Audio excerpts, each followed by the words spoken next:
Kita masuk ke satu segmen cyber security Brunei. Ya, baik. Kita juga bersama dengan tetamu-tetamu kita secara virtual ni.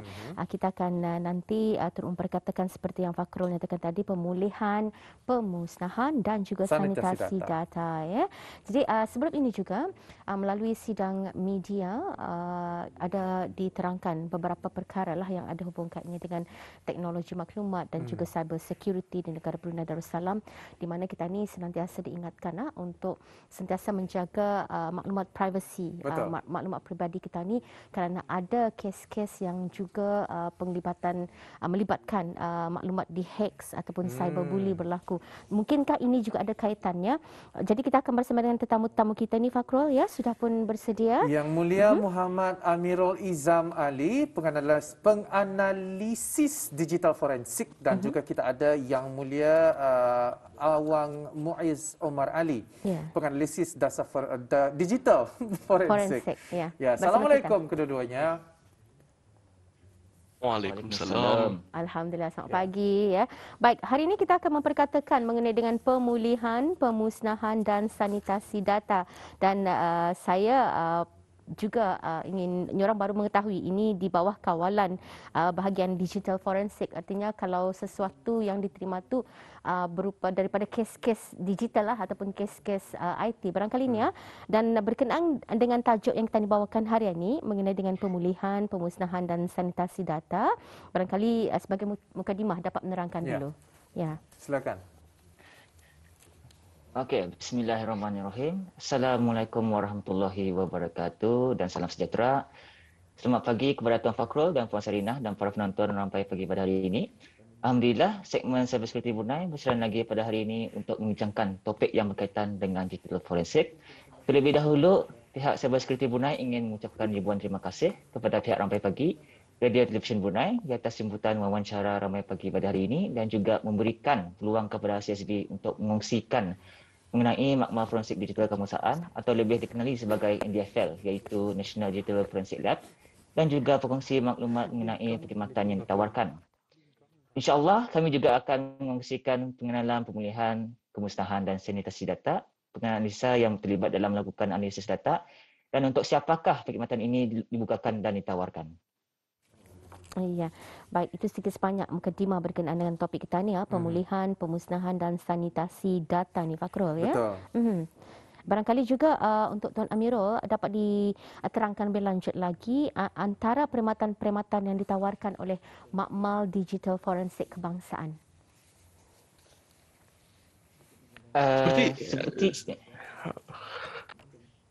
Mungkin buat Tuan Muiz yang lebih baik untuk menjawab soalan ini.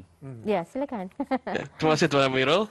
Seperti apa yang telah dikongsikan di wawancara sebelum ini, Makmal Digital Forensik Kebangsaan ataupun NDFL berfungsi sebagai pusat kecermalangan dalam mudah cara segala bentuk penyiasatan forensik digital dengan memberi akses eksklusif kepada agensi undang-undang dan penyiasatan. NDFL juga merupakan salah satu unit di bawah Cyber Security Brunei selain daripada BRUSET dan juga Cyberwatch Center. Terdapat beberapa perkhidmatan yang ditawarkan oleh NDFL. Di antaranya adalah pengurusan kes, iaitu case management, forensic computer atau computer forensics, forensic telefon pintar, iaitu mobile forensics, forensic video atau video forensics, pelanggaran keselamatan cyber, iaitu cyber security breach, perkhidmatan pemulihan data atau data recovery, perkhidmatan sanitasi data, media sanitization services, dan juga perkhidmatan pemusnahan data, iaitu data destruction. Pada pagi ini, kami akan mengongsikan maklumat mengenai pemulihan, pemusnahan dan sanitasi data sahaja. Ya, berbalik kepada tujuan kita inilah sebenarnya pada hari ini, mengongsikan mengenai pemulihan, pemusnahan dan juga sanitasi data. Sanitasi ini bukan hanya tangan sahaja, tetapi juga data pun harus kita sanitasi. Ada sanitasi. Apa maksudnya tu? Silakan. Okey, secara ringkasnya pemulihan data adalah memulihkan data dengan seadanya mengikut kerosakan yang telah terjejas maupun masalah software atau hardware kepada media simpanan tersebut. Untuk penjelasan mengenai software, sekiranya pengguna terpadam atau terhapus dokumen atau maklumat yang penting, maklumat tersebut masih ada kemungkinan untuk dipulihkan semula datanya.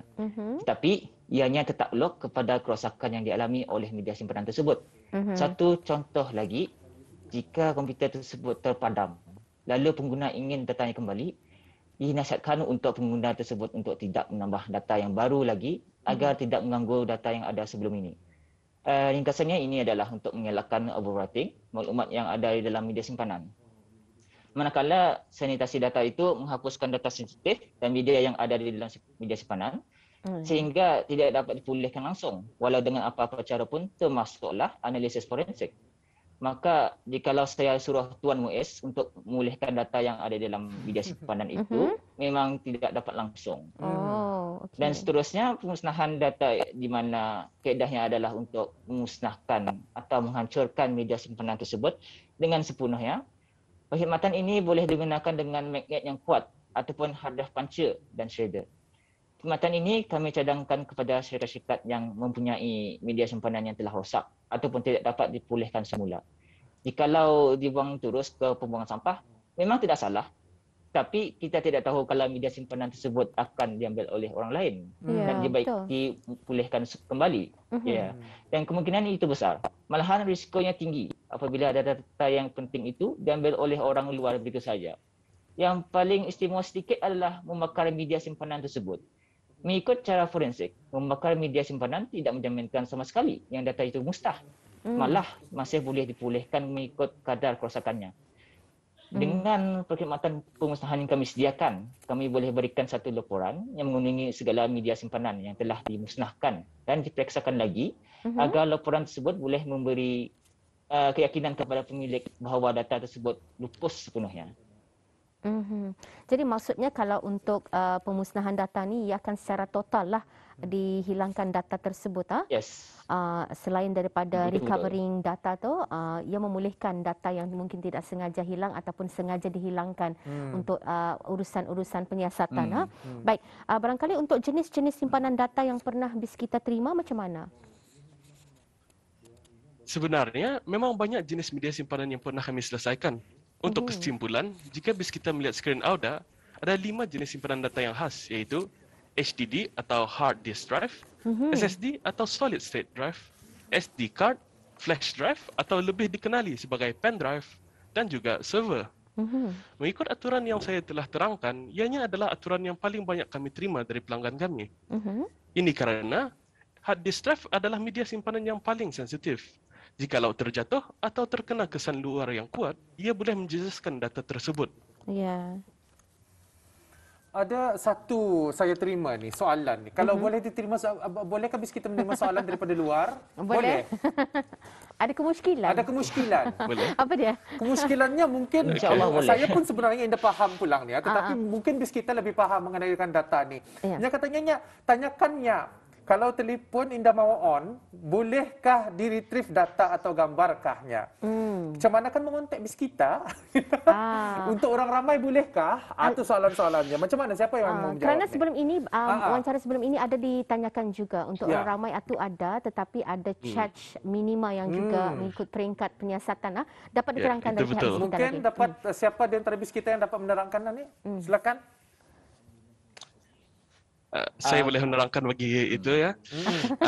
Bagi mobile telefon bimbit, ianya tidak semestinya semua telefon yang dapat dipulihkan semula. Namun ikut telefonnya, apa modelnya, tapi sebahagian daripadanya memang dapat dipulihkan semula. Kalau telefon itu rosak, pertama sekali apa yang kami cuba recommend untuk buat adalah cuba pulihkan semula, saya repair saya dulu. Dan kalau masih dapat, dan ada advanced forensic techniques lah yang boleh kami kalau masih buat untuk dapat cuba meretrieve datanya.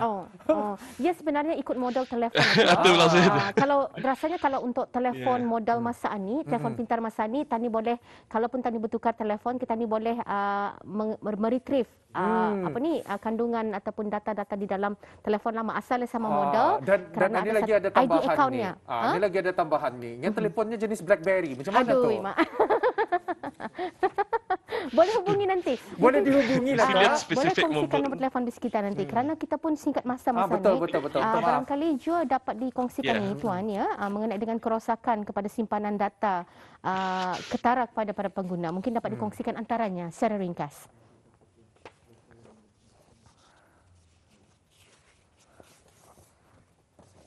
Apa tadi soalan itu? Mengenai dengan dapat berkongsi ni mengenai dengan kerosakan kepada simpanan data ketara kepada para pengguna ni. Adakah ia nampak atau macam mana? Okey. Dari segi fizikal atau luaran memang tidak nampak. Tapi pengguna boleh mengenal pasti jika media simpanan itu rosak atau tidak. Dari segi bunyinya seperti bunyi calar, bunyi clicking, beeping ataupun bunyi yang berbeza dari kebiasaannya. Ya. Seperti yang dikongsikan, jika para penonton melihat gambar sebelah kiri bis kita di panah merah ini adalah akibat dari hard drive terjatuh atau terhempas ke objek yang keras. Ini mengakibatkan calar yang teruk kepada hard drive tersebut. Manakala gambar di sebelah kanan pula menunjukkan hard drive tersebut mempunyai cap-cap jari setelah dibuka oleh pengguna. Seperti yang dipaparkan di dalam skrin tersebut, kedua-dua gambar berikut menunjukkan kerosakan yang teruk yang mungkin mengambil masa yang lama untuk memulihkan semula, dan seperti yang diterangkan sebelum ini, ianya tertakluk kepada keadaan kerosakan hard drive tersebut. Untuk pengetahuan para penonton, isi kandungan hard drive ialah sensitif.